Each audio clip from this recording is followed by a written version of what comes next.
What if I told you this isn't a debate about God, and it isn't even really about intelligence? It's about how authority is manufactured. In this video, a man is presented as having one of the highest IQs in human history. His ideas are framed as pure logic, and his conclusions are treated as undeniable.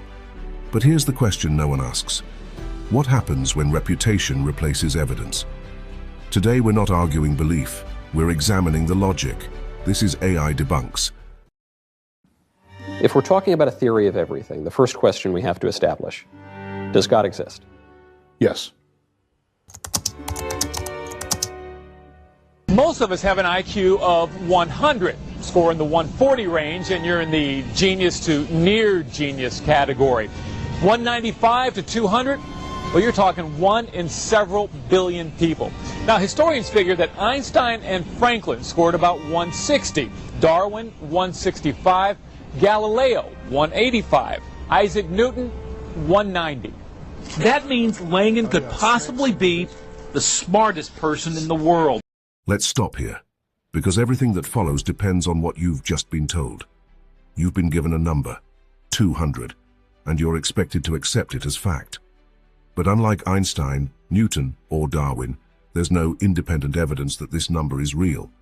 No verified test, no published methodology, no peer review, no documentation.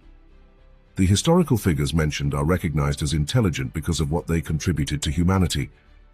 Theories, discoveries, work that can be examined, challenged, and built upon. In this case, intelligence is asserted, not demonstrated, and that matters, because when a claim has no independent verification, it stops being evidence and becomes narrative. The comparison to Einstein and Newton isn't there to inform you. It's there to disarm you. Welcome to Soul's Opinion. Today we're exploring the perspective of Chris Langan, a man with one of the highest IQs ever measured at 200. Using pure logic, Langan presents why God doesn't just exist as a matter of faith, but as a fundamental necessity of reality itself. Reality has an identity, okay? The identity is that as which something exists, okay? Matter of fact, when you say the word reality, you're naming an identity. You're identifying something, this. Langan begins with a fundamental insight about reality itself. For reality to exist at all, it must have an identity, something that defines what it is. This identity isn't just a philosophical concept, but a logical necessity. This forms the foundation of his proof for God's existence. Now that the authority has been established, the argument changes shape. We're told this is pure logic, but what follows isn't logic, it's wordplay. Saying reality has an identity is a description, not a discovery. An identity in this context simply means what we call something. It does not mean consciousness, it does not mean intention, and it does not mean a thinking entity. The trick is subtle. A linguistic label is quietly treated as if it were a being. That move does all the work. Because once identity sounds personal, the jump to God feels natural. But nothing has actually been proven. No new property of reality has been demonstrated.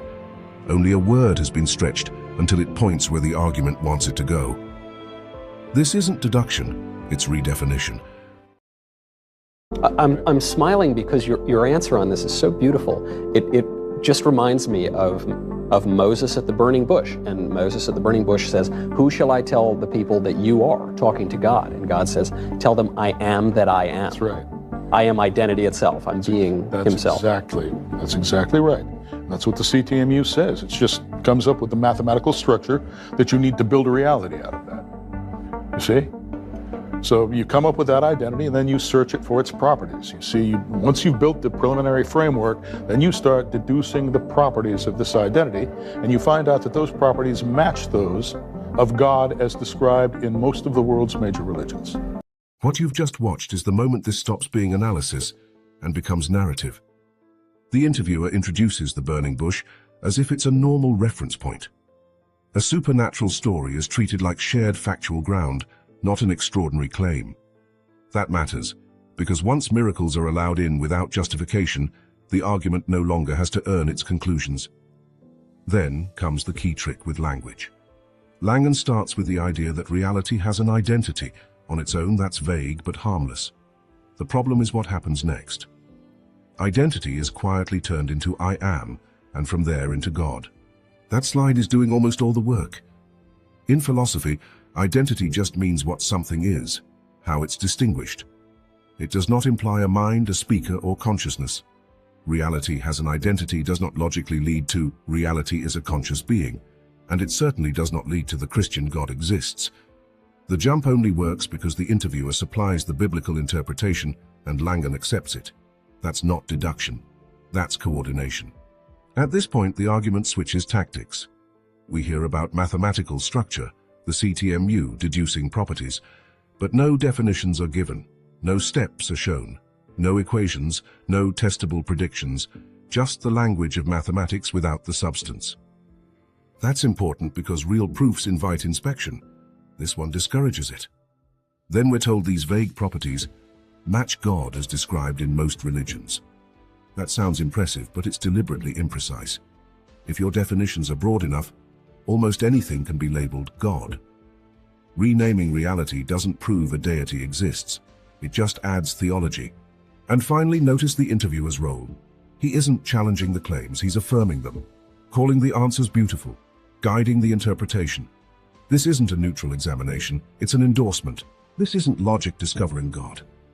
It's belief being wrapped in abstract language and presented as inevitability.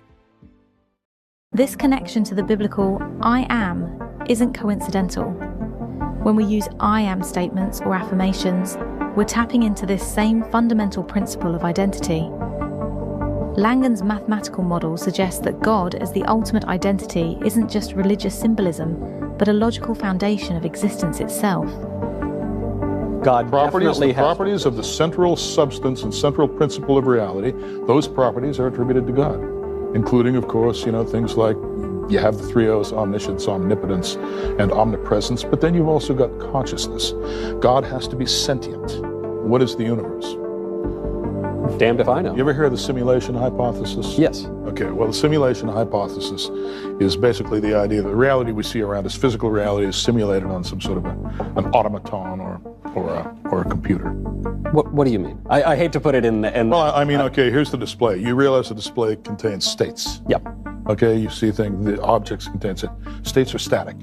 Yep. That's why they're called states. Yeah. Okay, static. How do they change? Well, they have to be processed. Something has to be processed. Yeah. What makes Langan's argument so powerful is that it doesn't start with religious premises. He begins with the logical requirements for reality to exist and function. When he examines what properties this fundamental identity must have, he finds they match precisely with traditional descriptions of God: all-knowing, all-powerful, everywhere present, and crucially conscious. Langan uses the simulation analogy to illustrate a profound point. Reality consists of both what we experience, the display, and the underlying processes that allow change and coherence. For reality to function, something must process these changes over time. This provides further evidence that a godlike entity is necessary for reality to exist as we experience it. Okay, God provides the processing functionality for your state. You have an internal state, an external state. You're a material human being. Yeah. Right? Like, to explain how that is changing through time, and maintaining its coherence through time, even as it changes, that's what you need God for. At this stage, the argument stops pretending to explain reality and starts relying on analogy and assertion. The central claim being made is straightforward. Reality changes over time, therefore something must be processing those changes. And because something is processing them, that something must be God. The problem is that this rests on a basic category error. Change does not require a conscious agent. Processes exist without processors that understand what they're doing. Physics already explains change through time using impersonal mechanisms. Systems evolve. States update. Laws operate. None of this requires awareness, intention, or a supervising mind. A computer processes information, but it does not understand it. Weather systems change state, but they do not think. Chemical reactions unfold without a planner. Calling something a process does not magically imply a thinking processor. That leap is asserted, not demonstrated. Next comes the misuse of analogy. The simulation hypothesis is introduced as if it supports the argument, but it does not. Even if reality were a simulation, that would not imply a God. At most, it would imply a system running a model. A system is not a deity. A processor is not consciousness. And consciousness alone is not a personal, all-knowing, morally concerned being. The argument slides between these ideas as if they were interchangeable, but they are not. Then there is the claim of necessity. We are told God is required to maintain coherence through time. But this requirement is never shown. It is declared. Coherence in physics is already explained through stable laws, constraints, and interactions. No extra agent is required to keep reality from falling apart. This is a recurring pattern. A phenomenon is described. A metaphor is introduced. And then God is inserted as the only possible explanation without eliminating any alternatives. Finally, the argument turns explicitly personal. Humans are described as mapped from God. A relationship is implied. Meaning is introduced. At this point, the logical framework has been abandoned entirely.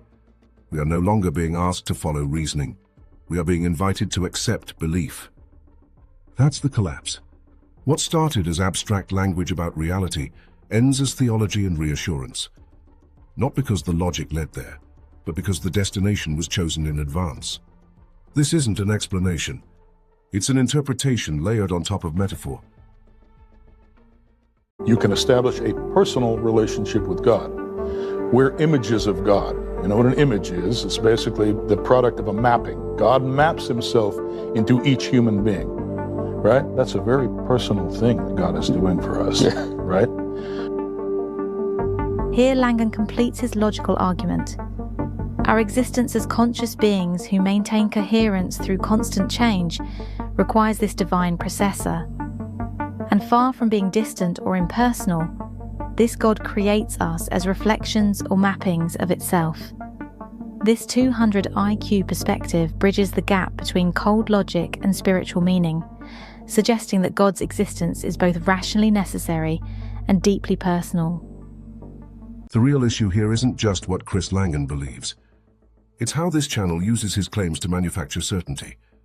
Everything you've seen rests on one central idea, that Langan's intelligence gives his conclusions special authority. The problem is that this authority is never properly established.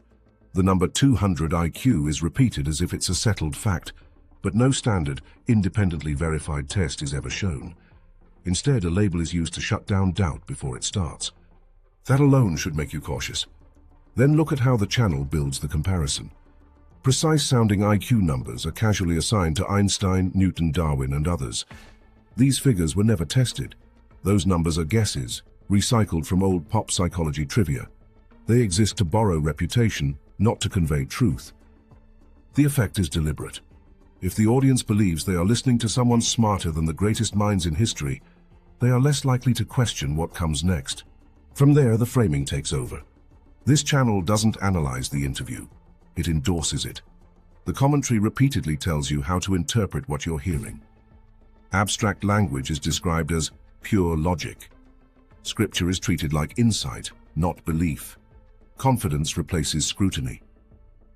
When the language becomes dense, the viewer is nudged into a familiar psychological trap. I don't understand this, so it must be right. That's not how reasoning works. A real proof becomes clearer when examined. This becomes foggier. A real argument invites challenge.